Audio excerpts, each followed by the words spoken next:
Tuna in Japanese culture is not just a dish, but a philosophy of purity and perfection. The Japanese believe that tuna sashimi, especially the fatty belly meat toro, must retain its natural sweetness, bright red color, and harmonious fat content, to get such a perfect piece of fish.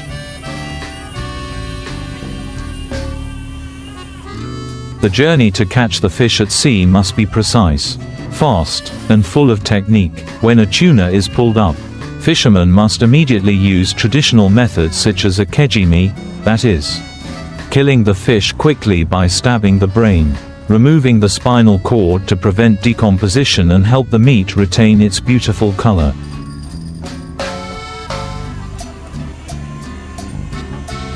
It is this delicate technique, combined with respect for life, that makes Japanese tuna the most valuable in the world. In Japan, tuna fishing has become a source of pride. It is said that bluefin tuna from the Oma region is considered the king of sashimi, fetching the highest price at every auction. At the beginning of the new year, when Toyosu Fish Market held its first auction, the whole world watched. There were tunas sold for a record price of more than 300 million yen.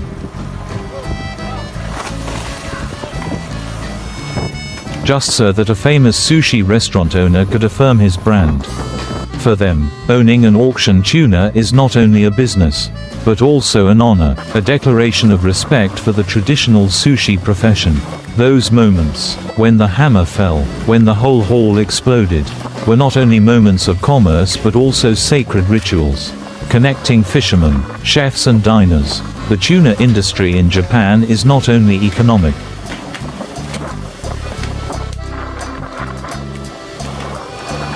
but also a bond between the community. In fishing villages, from old to young, everyone is attached to the sea. Tuna festivals take place every year, where people gather to carry giant fish, enjoy sashimi, sing and pray for a bountiful fishing season. For many families, the craft has been passed down through generations, becoming a living legacy. Every callus on the fishermen's hands, every deep wrinkle on their faces, is evidence of their enduring attachment to the sea and to tuna.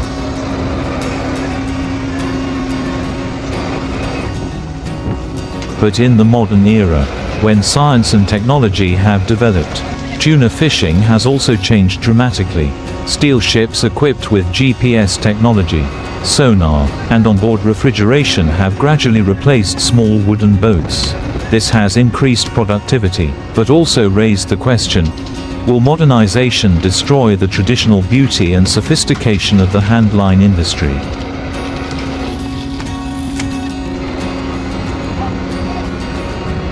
Which is considered a heritage.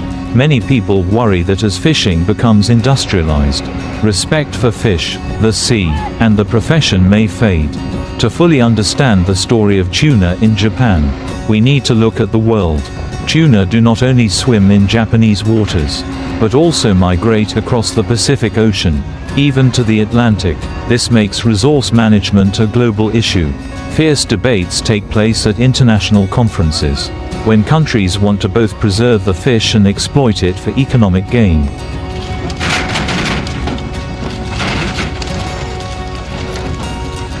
Japan, the world's largest tuna consumer, is often the focus of criticism. But from the perspective of Japanese fishermen, they are simply continuing a 1,000-year tradition, not wanting to lose their source of livelihood and pride. It is this struggle that has created a complex picture, where each piece of sushi on a Tokyo dining table reflects joy, anxiety and global conflicts. If we delve deeper into the journey of Japanese tuna fishing boats, we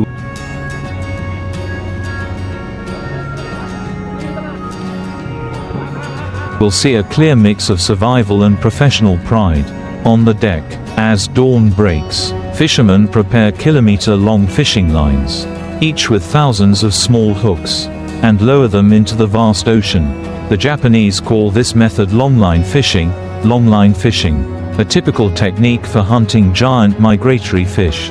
Each hook is baited with small fish, usually herring or mackerel, cut into pieces. Setting the bait, dropping the line, and following the signal all require meticulousness. patience, and experience passed down through generations.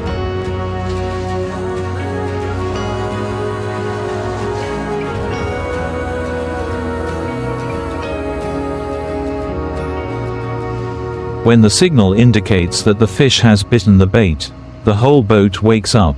The fishermen immediately rush into battle. A mature bluefin tuna can last for hours.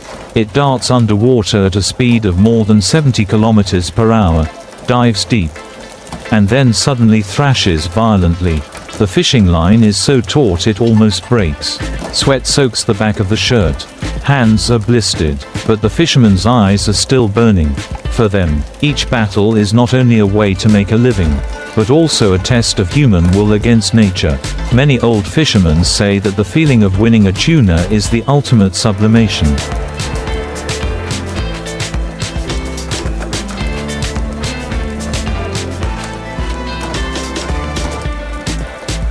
Almost like conquering a dangerous mountain peak. Getting the tuna on board is just the beginning. To ensure the commercial value, the fishermen immediately carry out a kejimi, the technique of killing and preserving the fish. A small, precise knife into the brain area, then quickly pierces the spinal cord, helping the fish to die instantly, avoiding panic, so that the fish meat is not stressed, keeping its bright red color. After that, the fish is bled, cleaned and put into a cold cellar filled with sub-zero salty seawater.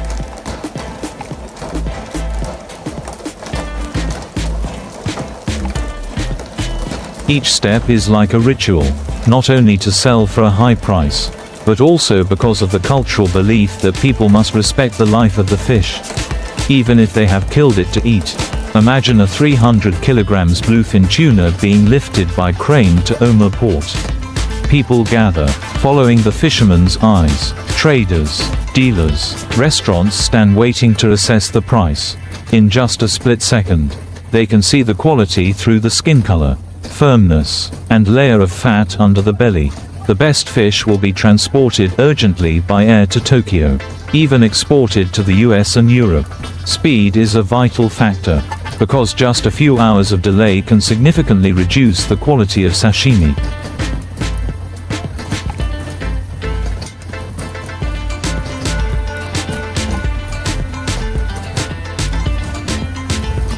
In Japanese society, tuna is not simply a dish, but a reflection of the philosophy of wabi-sabi, finding beauty in simplicity and nature. A slice of fatty toro sashimi melts on the tip of the tongue, with a bit of spicy wasabi and the salty sweet taste of soy sauce. Is a moment of harmony between man and nature. The Japanese believe that to fully enjoy the delicious taste, we must understand the sacrifices behind it, the fishermen's efforts, the long journey at sea, the processing technology, and even the culturally rich auction rituals. But at the same time, that attachment also makes the tuna industry fragile in the face of criticism.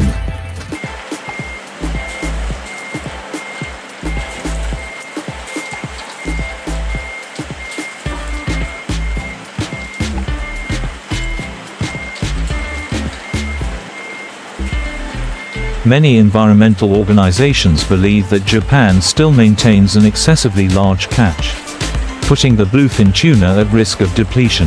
In fact, tuna take decades to mature and reproduce, so if overfished, the population will have difficulty recovering. In 2010, there was a proposal to put bluefin tuna on the site's list of banned international trade. Japan strongly opposed it, citing the fact that it is the basis of traditional cuisine and the livelihood of tens of thousands of fishermen.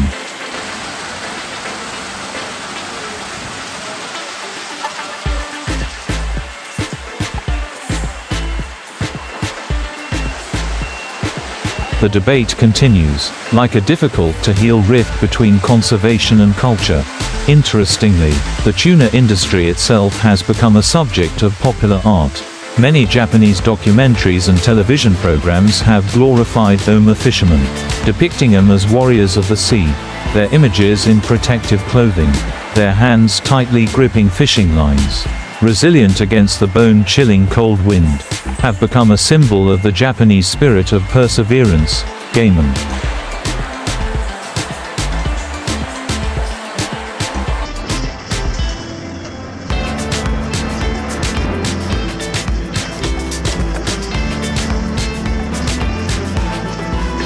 endurance and patience. Even in manga and anime, we see the image of tuna as a national culinary pride.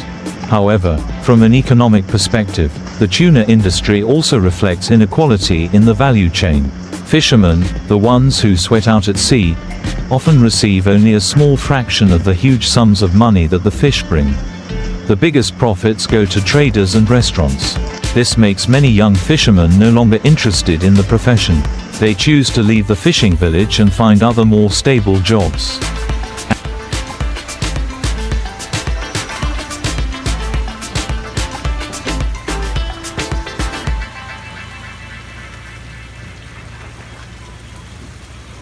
As a result, in many coastal areas, the number of old fishermen is increasing, and the next generation is decreasing.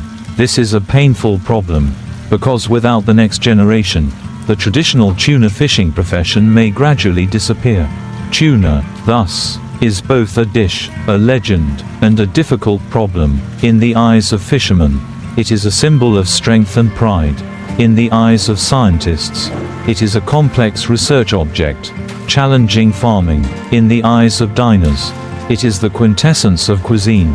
And in the eyes of the world, it is a hotspot of conflict between exploitation and conservation. Perhaps that is why telling the story of Japanese tuna fishing is never just a story about a profession.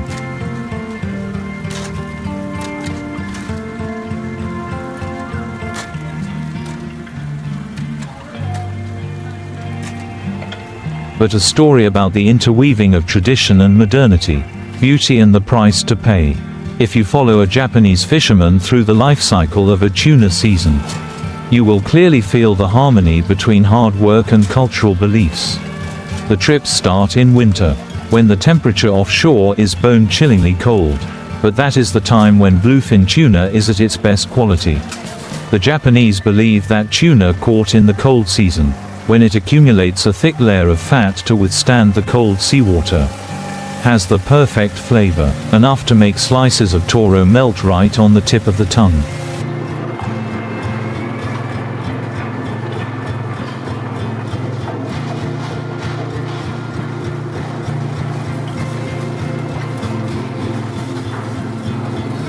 That is why fishermen in Oma, the land known as the capital of tuna, still brave the wind and snow, going out to sea with the belief that the sea will reward their perseverance. On the deck, time seems to slow down. There are days when the sky is clear and the sea is calm. People can sit for hours, days, just waiting for a small signal from the fishing boy. But there are also stormy nights. The wind howls as if it wants to tear the ship apart.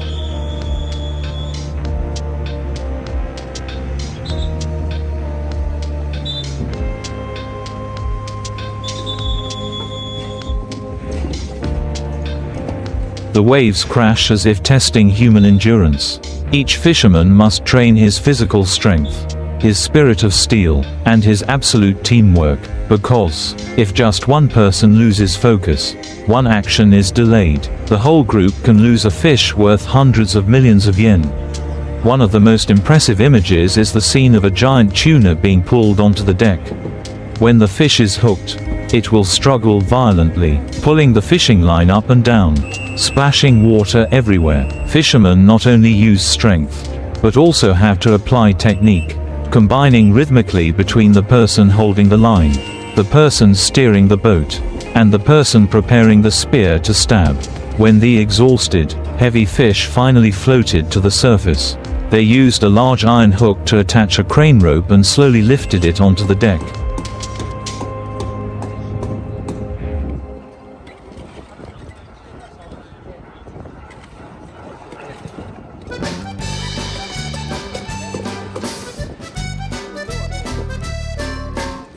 Each time, the whole boat cheered, knowing that they had just won a worthy reward after many days of hardship. But there were also stories of failure, when the fish was too strong, broke the rope, and disappeared into the deep sea, leaving behind a feeling of disappointment. Many fishermen said that, in that moment, they both regretted and admired, because bluefin tuna is not an easy prey. but an equal opponent. It is this confrontation that makes tuna fishing a glorious, no less tragic journey, bringing the fish back to port. The job is only half done. Oma fishermen often proudly display their spoils, not to brag, but to affirm the value of their labor. The fish are carefully weighed, measured, and recorded. The whole community gathers to witness, because the success of a fisherman also means the joy of the whole fishing village.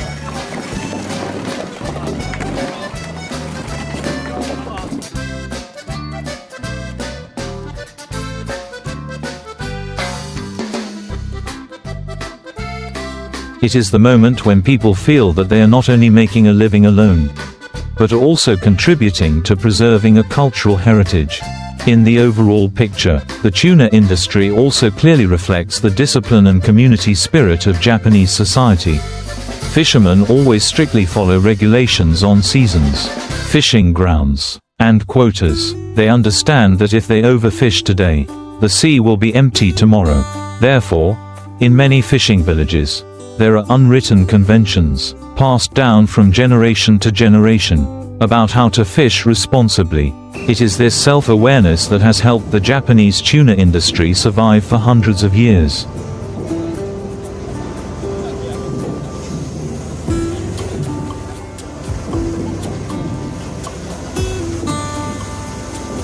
Despite economic fluctuations or global pressure, if we look at it from an economic perspective, bluefin tuna is one of the most expensive seafood resources on the planet. Japan consumes more than 80% of the global bluefin tuna production. The sushi sashimi market in Tokyo, Osaka, Kyoto, and then spreading to the world has turned tuna into an international symbol. A restaurant in New York or Paris is willing to pay a high price to import tuna from Japan.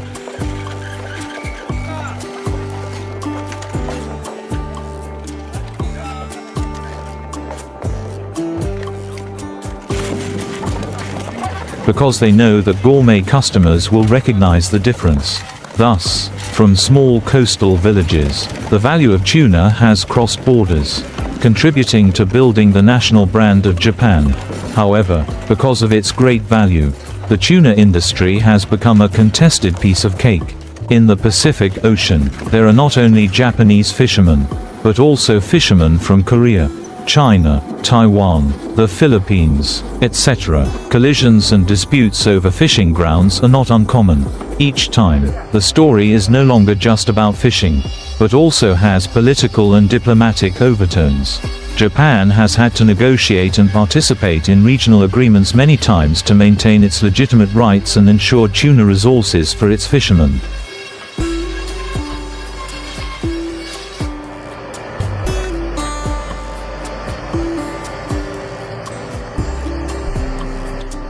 Paradoxically, it is the rarity that makes tuna even more revered. A slice of toro today not only has culinary value, but also is a symbol of luxury. Like fine wine or diamonds, diners are willing to pay high prices, because they believe they are enjoying a rare essence. This inadvertently increases the pressure on natural fish resources. In terms of society, the tuna industry has become a story of educating the younger generation.